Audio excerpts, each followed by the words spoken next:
22년 결혼 생활. 남편은 8년 동안 다른 여자와 살고 있었다. 나는 평범한 아내였고 평범한 삶을 원했다. 그것이 나의 가장 큰 착각이었을지도 모른다. 나는 결혼 22년 차 대형 로펌의 파트너 변호사인 남편과 살고 있었다. 서울 성수동 35평 아파트, 대학교 3학년인 딸 수진이. 겉보기엔 완벽한 중산층 가정이었다. 적어도 작년 여름까지는 그렇게 믿고 있었다. 매일 아침 6시 30분, 나는 남편을 위해 정성스럽게 아침상을 차렸다. 계란 후라이 2개에 김치찌개, 그가 좋아하는 현미밥과 된장국. 22년간 한 번도 빠뜨린 적이 없는 아침 의식이었다. 그는 단정하게 다린 와이셔츠에 네이비 정장을 입고 다녀오겠습니다. 라며 내 볼에 가벼운 키스를 하고 현관문을 나섰다. 변함없던 우리 부부의 아침 풍경이었다. 조심해서 다녀와요. 저녁은 몇 시쯤 들어올 것 같아요? 오늘도 좀 늦을 것 같아. 대형 합병건 때문에 야근해야 할 듯해. 그런데 언제부터였을까? 작년 7월쯤부터 남편의 야근이 부쩍 늘어나기 시작했다. 현대그룹 계열사 합병건이 있어서 라며 밤 11시, 12시를 넘겨 들어오는 날이 잦아졌다. 처음에는 대형 로펌 파트너의 숙명이라고 생각했다. 나는 아무 의심 없이 고생 많다. 며 따뜻한 대추차를 끓여주고 늦은 저녁을 준비해두며 기다렸다. 하지만 뭔가 이상했다. 그 합병건이 성공적으로 마무리됐다고 했는데도 야근은 계속됐다. 회식 자리도 부쩍 늘어났다. 전에는 한 달에 한두 번이던 회식이 일주일에 서너 번으로 늘었다. 그리고 무엇보다 이상한 건 향수 냄새였다. 평소 향수를 전혀 쓰지 않던 그의 셔츠에서 달콤하고 관능적인 향이 났다. 명백히 여성용 향수 냄새였다. 여보, 요즘 향수 써요? 어느 날 저녁 용기를 내어 물어봤다. 아, 이거? 사무실 직원이 선물해줘서. 안 쓰기가 좀 그래서. 직원이 선물을? 22년 결혼 생활 동안 한 번도 들어본 적 없는 이야기였다. 의심이라는 건 작은 균열에서 시작되어 결국 모든 것을 무너뜨린다. 하지만 때로는 의심만이 진실로 가는 유일한 길이기도 하다. 어느 토요일 오후 3시경 남편이 샤워하러 욕실에 들어간 사이 거실 소파 위에 놓인 핸드폰이 울렸다. 화면에 떠오른 이름은 소연 팀장. 나는 아무 생각 없이 여보, 소연 팀장님 전화 왔어요. 라고 큰 소리로 불렀다. 그런데 욕실 문이 급하게 열리더니 샴푸 거품이 머리에 그대로 있는 채로 남편이 뛰어나왔다. 그의 표정이 이상했다. 당황한 듯, 긴장한 듯, 그리고 어딘지 초조해 보였다. 잠깐! 내가 받을게. 급하게 전화를 낚아채더니 잠깐만요. 라고 말하며 베란다로 나가서 목소리를 낮춰 대화하기 시작했다. 10분이 넘도록 계속된 통화였다. 무슨 일이에요? 주말인데 무슨 급한 일이 있나요? 샤워를 마친 그에게 자연스럽게 물었다. 아, 그냥. 월요일 회의 준비건으로. 별거 아니야. 하지만 그의 목소리가 평소와 달랐다. 어딘지 어색하고 부자연스러웠다. 그리고 그날 저녁 갑자기 나간다고 했다. 여보, 저녁 준비했는데 어디 가요?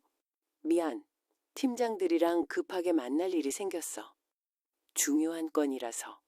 토요일 저녁에요? 무슨 일이 그렇게 급해요?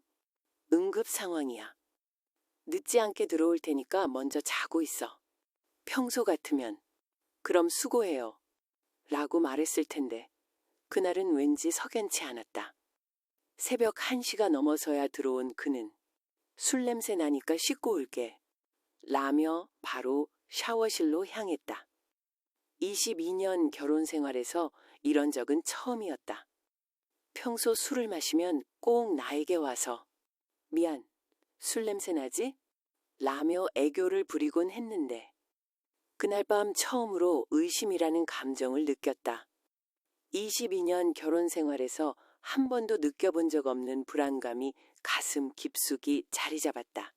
잠들지 못하고 뒤척이던 나는 남편의 핸드폰을 슬그시 확인해 봤다. 하지만 잠금이 걸려 있었다.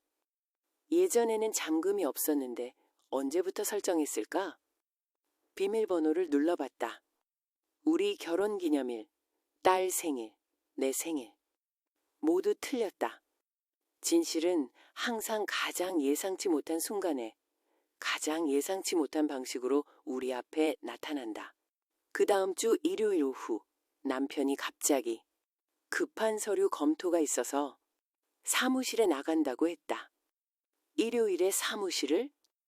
22년 동안 일요일에 사무실에 간 적은 손에 꼽을 정도였는데 일요일에도 일해야 해요?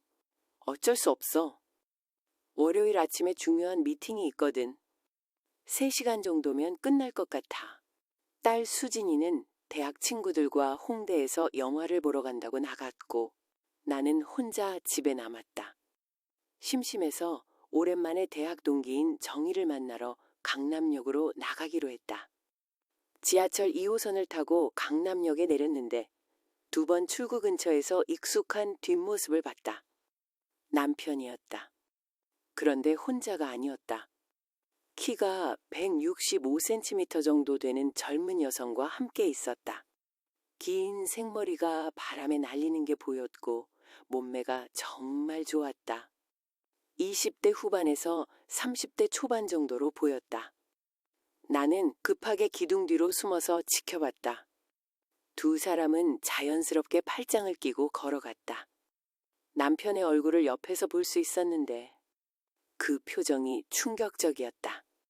집에서는 절대 보지 못했던 표정이었다. 마치 연애하는 20대 남자 같은 행복한 얼굴이었다. 그 순간 22년 결혼 생활이 한순간에 무너져 내리는 소리가 들렸다. 아니, 실제로는 오래전부터 무너져 가고 있었는데 나만 모르고 있었던 것일지도 모른다.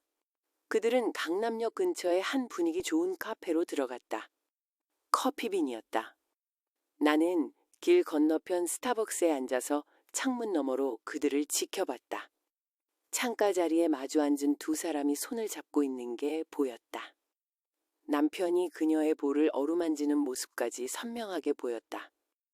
1시간 반을 지켜봤다. 그들은 계속 다정하게 대화를 나누고 있었다. 남편이 그렇게 행복해하는 모습을 본 게 언제였을까? 적어도 나와 함께 있을 때는 절대 저런 표정을 짓지 않았다. 집에 돌아와서 기다렸다. 저녁 8시 30분에 들어온 그에게 최대한 자연스럽게 물었다. 서류 검토 잘 끝났어요? 응, 생각보다 복잡한 건이라 오래 걸렸네. 정말 피곤해. 거짓말. 태연하게, 자연스럽게 거짓말을 하고 있었다. 22년 동안 함께 산 남편이 내 앞에서 이렇게 태연하게 거짓말을 할 수 있다는 게 믿어지지 않았다. 고생했어요. 저녁 드시고 쉬어요. 하지만 속으로는 온갖 생각이 들끓고 있었다. 적을 알아야 이길 수 있다. 하지만 적을 알고 나면 예상보다 훨씬 더 아플 수도 있다는 사실을 그때는 몰랐다. 며칠 후 나는 용기를 내서 그의 사무실에 간식을 갖다 주겠다고 연락했다. 22년 결혼 생활 동안 사무실에 음식을 갖다 준 적은 손에 꼽을 정도였다. 갑자기 왜 그래? 오늘 좀 바쁜데.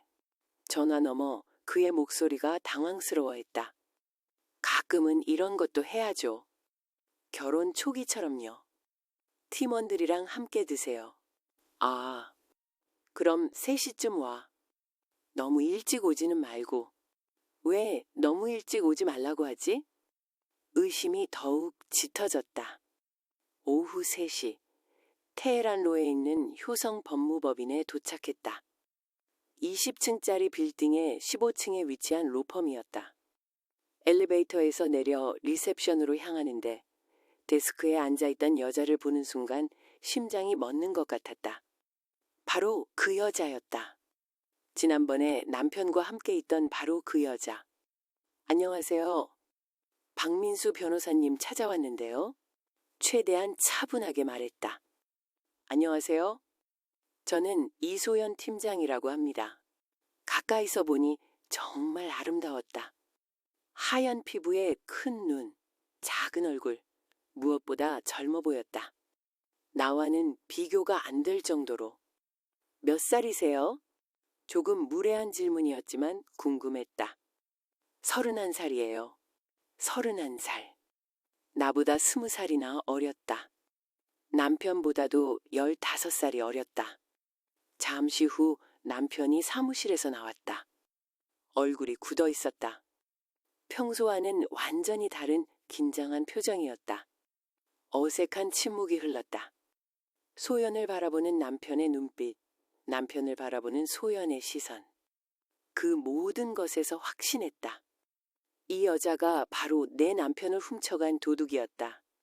소연 팀장님, 결혼은 안 하셨어요? 아직 안 했어요. 일이 너무 바빠서. 좋은 분 만나세요. 나이가 31인데 빨리 해야죠. 고맙습니다. 그 자리의 분위기가 너무 어색했다. 그날 저녁 집에 돌아온 후 나는 결단을 내렸다. 정확한 증거가 필요했다. 다음 날 인터넷으로 불륜조사 전문 탐정사무소를 검색했다. 서울 강남구에 위치한 한 곳을 발견했다.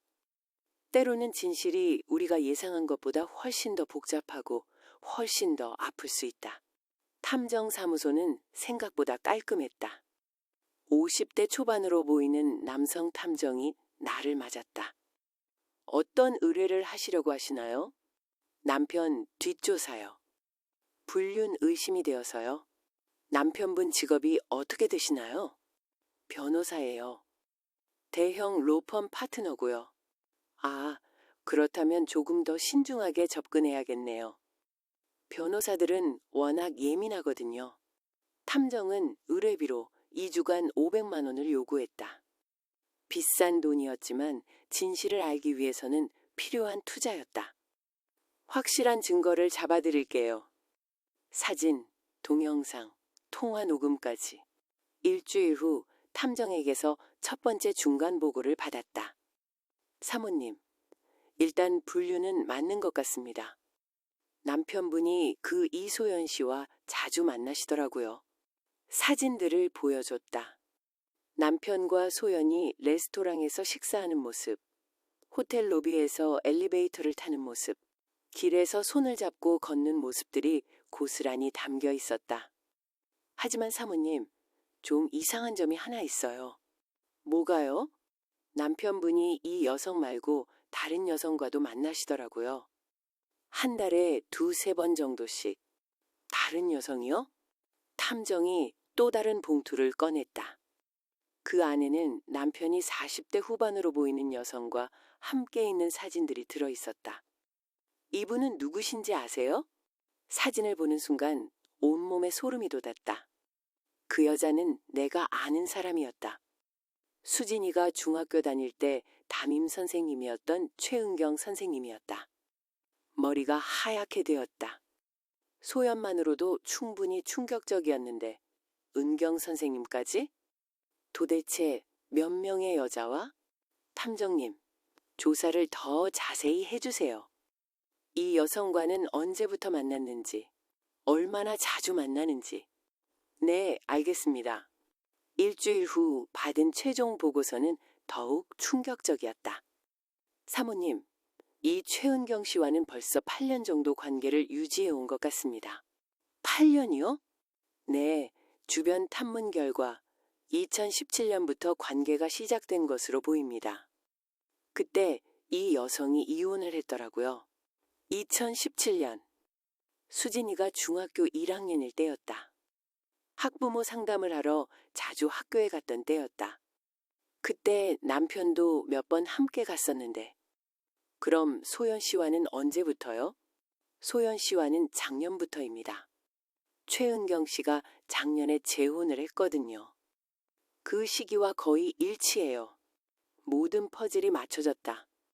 7년간 은경 선생님과 불륜을 저질러 오다가 그녀가 재혼하자 이번에는 더 젊은 소연으로 갈아탄 것이었다.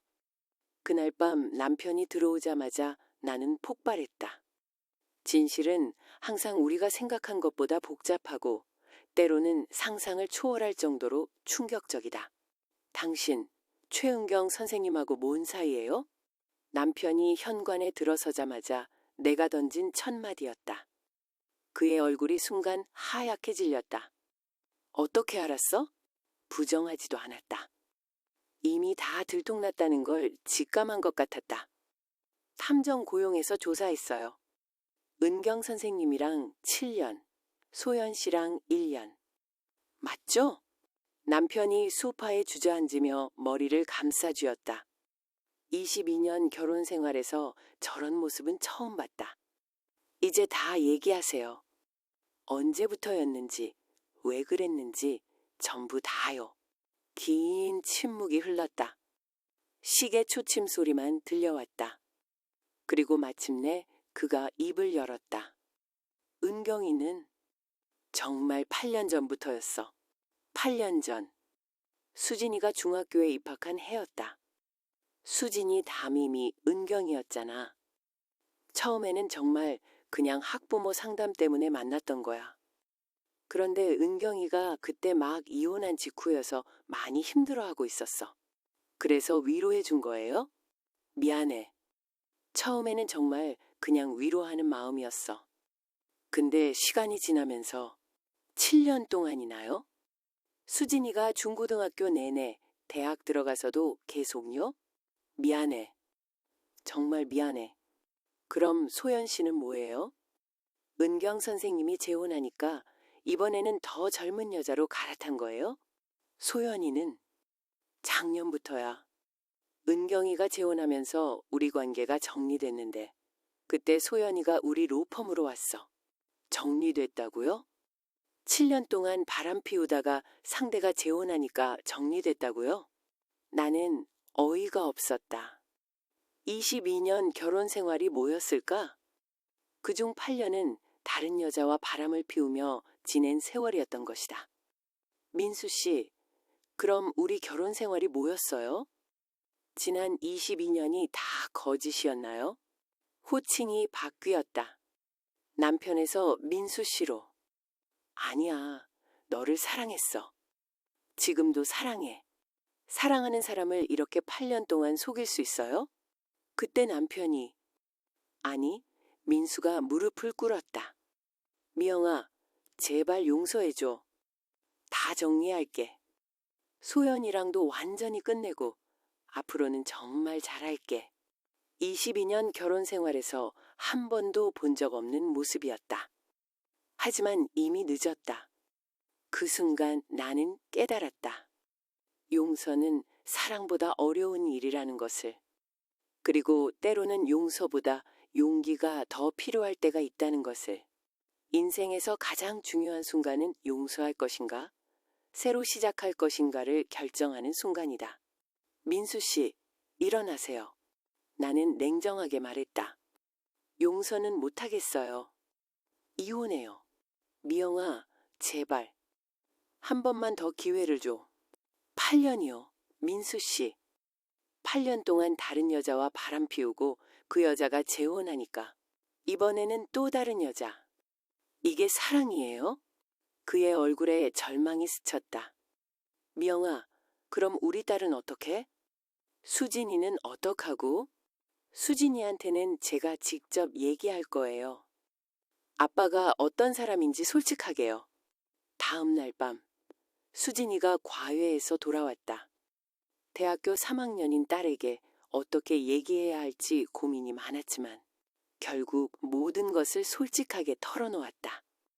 엄마 아빠가 정말 그런 일을? 응. 엄마가 이혼하려고 하는데 수진이는 어떻게 생각해?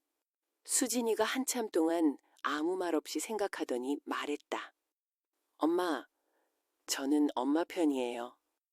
아빠가 너무하셨어요. 8년 동안이나 그런 짓을 하다니. 딸의 지지를 받으니 마음이 조금 든든해졌다. 근데 엄마, 정말 괜찮을 거예요? 혼자서? 괜찮을 거야. 엄마도 이제 새로운 인생을 살아보고 싶어. 그런데 바로 다음 날 예상치 못한 전화가 걸려왔다. 소연이었다. 안녕하세요. 저 이소연입니다. 네, 무슨 일이세요? 저랑 한번 만날 수 있을까요?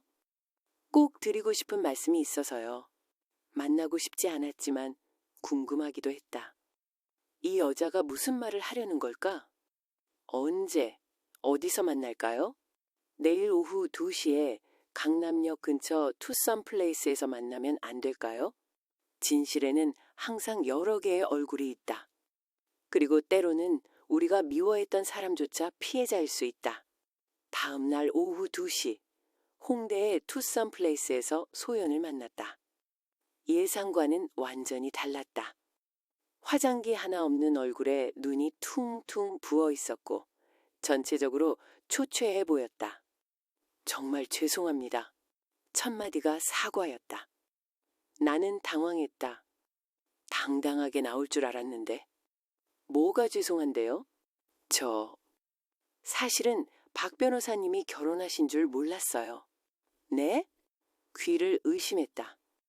처음에 만났을 때 5년 전에 이혼했다고 하셨거든요. 딸도 혼자 키우고 있다고. 그래서 저는 정말 싱글 아빠인 줄 알았어요. 나는 충격을 받았다. 남편이 나에게는 소연에 대해 거짓말했고 소연에게는 나에 대해 거짓말한 것이었다. 그럼 언제 알게 됐어요? 한 달 전쯤이요. 사모님이랑 따님이랑 함께 찍은 최근 사진이었어요. 소연이 눈물을 글썽이기 시작했다. 그때 얼마나 충격받았는지 몰라요. 제가 모르는 사이에 다른 사람의 가정을 망친 거잖아요. 그래서 어떻게 했는데요? 박 변호사님께 따졌어요. 왜 거짓말 하셨느냐고. 그랬더니 곧 이혼할 예정이라고 조금만 더 기다려달라고 하시더라고요. 남편은 나에게도 소연에게도 거짓말을 한 것이었다. 이중으로, 삼중으로. 그래서 지금은 어떻게 하려고요? 이미 정리했어요. 일주일 전에 박 변호사님께 더 이상 만날 수 없다고 했고 다른 로펌으로 이직도 결정했어요. 소연이 가방에서 작은 봉투를 꺼냈다. 이거 받으세요. 제가 박 변호사님께 받은 선물들이에요. 다 돌려드릴게요. 봉투를 열어보니 목걸이, 브레이슬릿, 반지가 들어있었다. 모두 비싸 보이는 것들이었다. 정말 죄송해요. 만약 제가 처음부터 박 변호사님이 기혼이라는 걸 알았다면 그 순간 나는 깨달았다. 소연도 나와 마찬가지로 민수에게 속은 피해자였다는 것을. 소연 씨, 당신도 피해자예요. 자책하지 마세요. 고마워요. 그래도 제가 조심했어야 하는 건데. 우리는 1시간 넘게 이야기를 나눴다. 남편이 얼마나 치밀하게 거짓말을 했는지 우리 둘 다 완전히 속았다는 것을 확인할 수 있었다. 이혼하시는 거죠? 네. 이미 결정했어요. 잘하신 것 같아요. 저 같으면 절대 용서 못할 거예요. 헤어지면서 소연이 마지막으로 말했다. 새로운 시작 응원할게요. 사모님 같은 분이면 충분히 행복해지실 거예요. 집에 돌아오는 길에 나는 많은 생각을 했다. 남편에 대한 분노보다는 오히려 안쓰러움이 들었다. 7년간 은경 선생님과 불륜을 저지르고 그 사람이 재혼하자 이번에는 소연까지 속여가며 도대체 무엇을 위해 그렇게 살았을까? 모든 진실이 밝혀진 후에는 더 이상 숨을 곳도 변명할 곳도 없다. 집에 돌아와서 남편과 마주 앉았다. 소연 씨 만났어요. 뭐? 그 애한테도 거짓말했더라고요? 5년 전에 이혼했다고? 남편이 고개를 숙였다. 당신이 그렇게 거짓말쟁이인 줄 몰랐어요. 나한테는 소연 씨에 대해 거짓말, 소연 씨한테는 나에 대해 거짓말. 은경 선생님한테는 또 무슨 거짓말을 했을까요? 미영아, 이제 그만해요. 정말 지쳤어요. 그런데 그때 남편이 갑자기 무너져 내렸다. 미영아, 사실은 내가 병원에 다니고 있어. 네?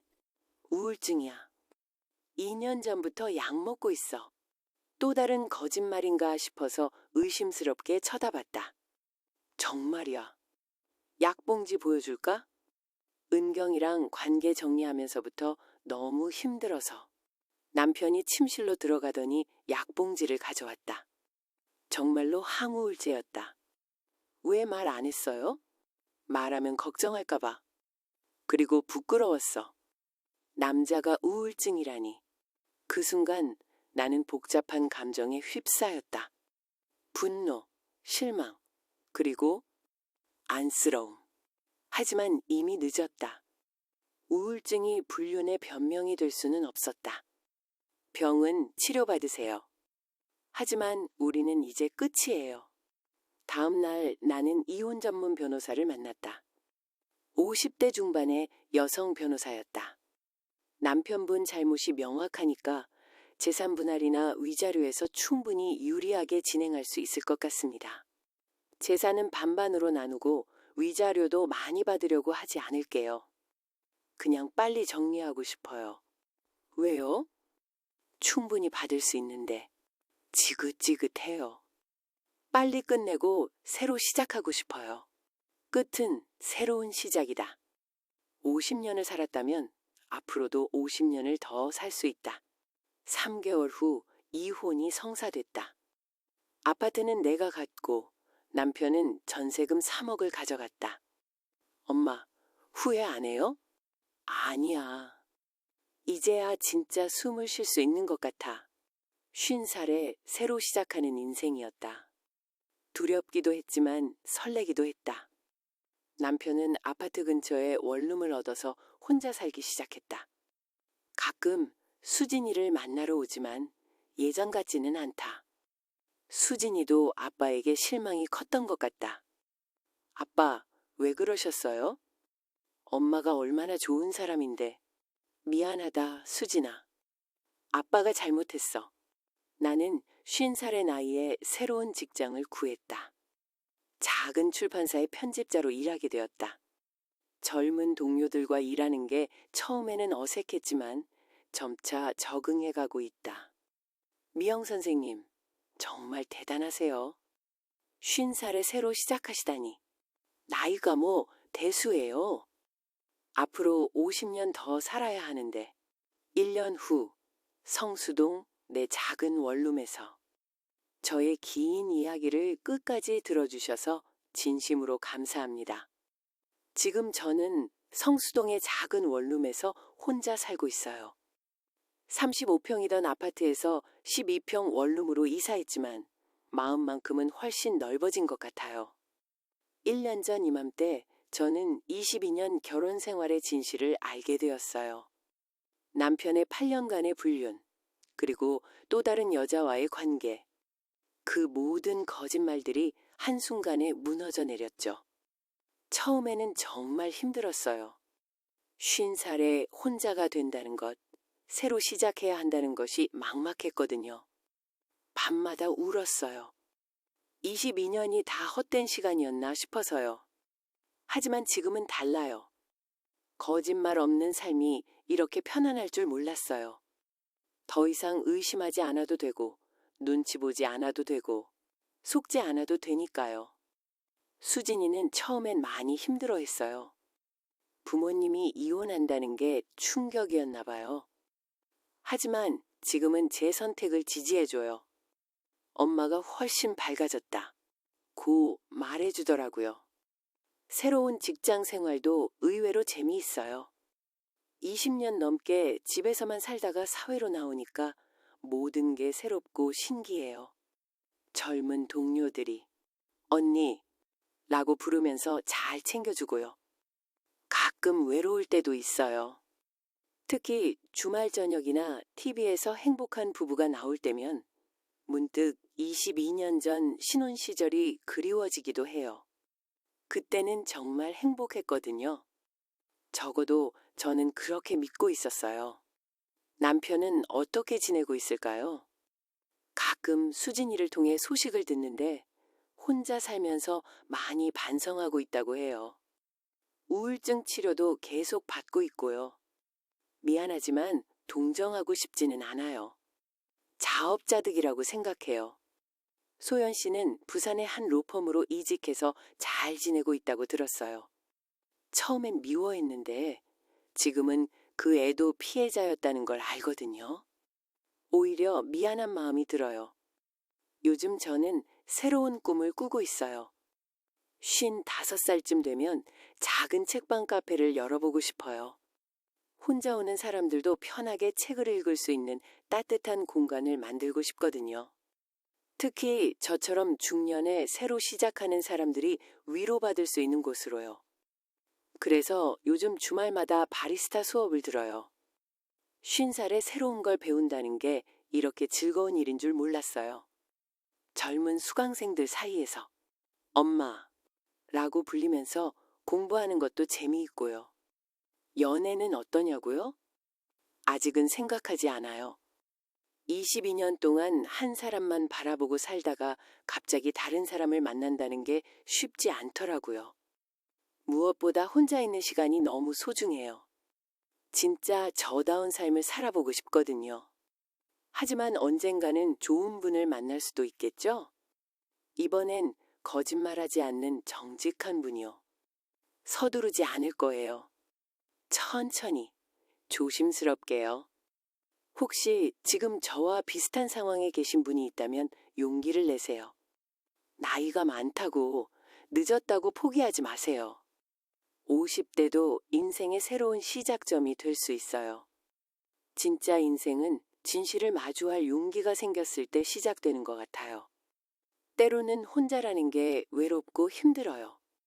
하지만 거짓말 속에서 사는 것보다는 훨씬 낫다는 걸 매일매일 느끼고 있어요. 아침에 일어나서 오늘은 뭘 할까? 생각하는 것. 저녁에 집에 돌아와서 아무 눈치 보지 않고 제가 좋아하는 드라마를 보는 것. 주말에 혼자 영화관에 가는 것. 이 모든 게 자유롭고 소중해요. 22년 결혼 생활이 모두 헛된 시간이었다고 생각하지는 않아요. 수진이라는 소중한 딸도 얻었고 나름대로 행복한 순간들도 있었으니까요. 다만 그 행복이 일방적이었다는 게 안타까울 뿐이에요.